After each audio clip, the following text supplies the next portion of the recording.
আসসালামু আলাইকুম বন্ধুরা। তো আমরা আমাদের পরবর্তী ক্লায়েন্টের কাছে চলে আসলাম। তো আমি এখন তার নাম জিজ্ঞেস করবো। তোমার নাম কি? মোহাম্মদ সাকিব আল হাসান। আমরা তোমাকে কিছু প্রশ্ন করবো, প্রশ্নের উত্তর দিতে পারলে তোমার জন্য পুরস্কার রয়েছে। তুমি কি প্রশ্নের জন্য প্রস্তুত? ইনশাআল্লাহ। তো তোমার প্রশ্নটা হচ্ছে যে আমাদের বাংলাদেশের 8টি বিভাগ, তুমি কোন বিভাগে রয়েছো? ময়মনসিংহ বিভাগের প্রতিষ্ঠাকাল কবে?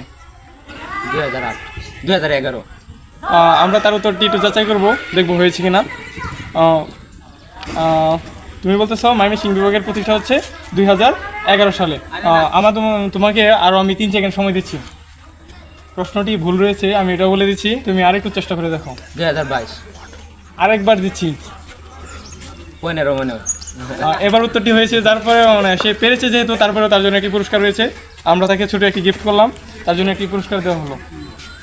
তো তোমরা যারা আমাদের পেজ থেকে দেখতেছো, আমরা কিন্তু ভিডিওতে প্রতিনিয়ত প্রশ্ন করব, তারপরে হচ্ছে আমরা বিভিন্ন ক্লায়েন্টের কাছে যাব, বিভিন্ন বন্ধুদের কাছে যাব। তোমরা যারা যারা উত্তর দিতে পারবা তাদের জন্য ভিডিওতেও পুরস্কার দেওয়া হবে, আবার এভাবেও পুরস্কার দেওয়া হবে। আর যারা মানে ভিডিও থেকে পুরস্কার পাবা তাদেরকে অবশ্যই কিন্তু আমাদের যারা ফেসবুক পেজ থেকে দেখবা তাদের পেজটা ফলো করা থাকতে হবে, আর যারা ইউটিউব চ্যানেল থেকে দেখবা তাদের কিন্তু আমাদের ইউটিউব চ্যানেলটা সাবস্ক্রাইব করা থাকতে হবে। তো আজকে এই পর্যন্তই।